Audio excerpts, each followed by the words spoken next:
July 1863. The Pennsylvania countryside is quiet. Summer winds pull across acres of ripening wheat, cicadas buzzing in the humid air. Within hours, this peaceful farmland is going to be shredded by lead and artillery shell. The soil here is about to absorb the blood of tens of thousands of Americans. To understand how a nation ends up killing its own citizens on a quiet farm, you have to look at the fracture that split the country in two. The United States was tearing itself apart over the reality of human bondage. In the South, the entire economy relied on forced labor. The wealth generated by millions of enslaved people harvesting cash crops dictated their politics, their culture, and their decision to secede. The North was moving in a different direction.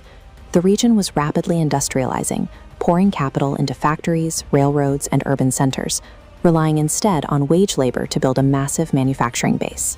For decades, politicians tried to patch over this structural divide with paper compromises. Those efforts failed.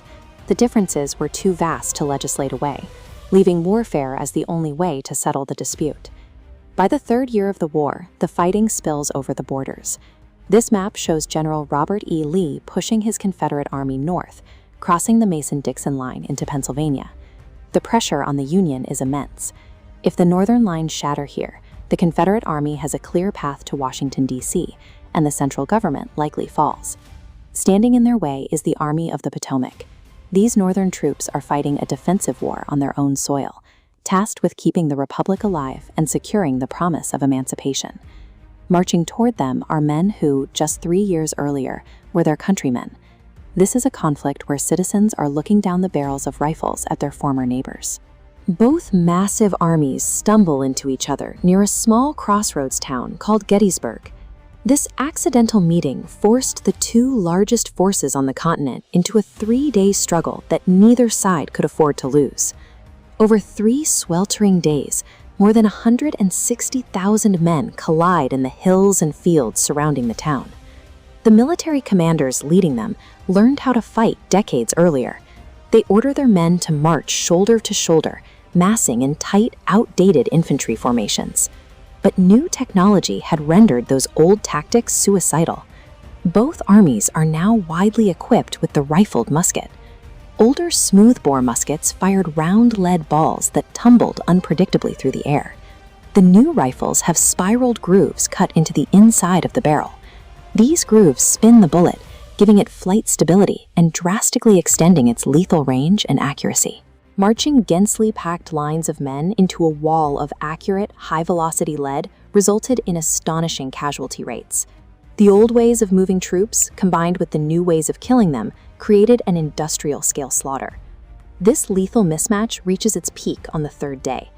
Desperate to break the Union lines, Lee orders a massive infantry assault across a mile of open farmland. 12,000 Confederate soldiers step out from the tree line. As they march forward, Union artillery rips into their ranks, filling the air with exploding shrapnel and dense black smoke. The survivors reach the stone wall at the Union Center. Here, the political debates over freedom and economy are reduced to bayonets, clubbed muskets, and hand-to-hand combat. The Union line holds. The Confederate charge shatters. Thousands of advancing Southern soldiers are killed, wounded, or captured in a matter of minutes. This failed assault breaks the back of the Southern offensive. Lee's army retreats to Virginia, and the momentum of the war shifts toward the north. When the smoke finally clears, the scale of the destruction is staggering.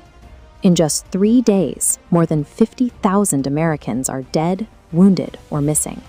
The small town of Gettysburg is completely overwhelmed. Every church, barn, and private home is converted into a makeshift hospital to handle the thousands of wounded and dying. The sheer volume of blood spilled in Pennsylvania shocks the nation. The public is left grappling with the question of whether any cause can justify this level of human loss. 4 months later, officials gather to dedicate a cemetery for the Union dead. They invite President Abraham Lincoln to offer a few brief remarks. This manuscript contains the 272-word Gettysburg Address, a speech that redefines the war. He explicitly states the Union is fighting to destroy slavery. The goal is no longer saving a broken Union, but ensuring a new birth of freedom for all citizens. Lincoln tied the deaths of thousands directly to the end of slavery, making the preservation of the Union inseparable from the cause of human rights. The struggle at Gettysburg anchored the nation to a central identity of universal liberty, a legacy that remains the defining friction of our American story.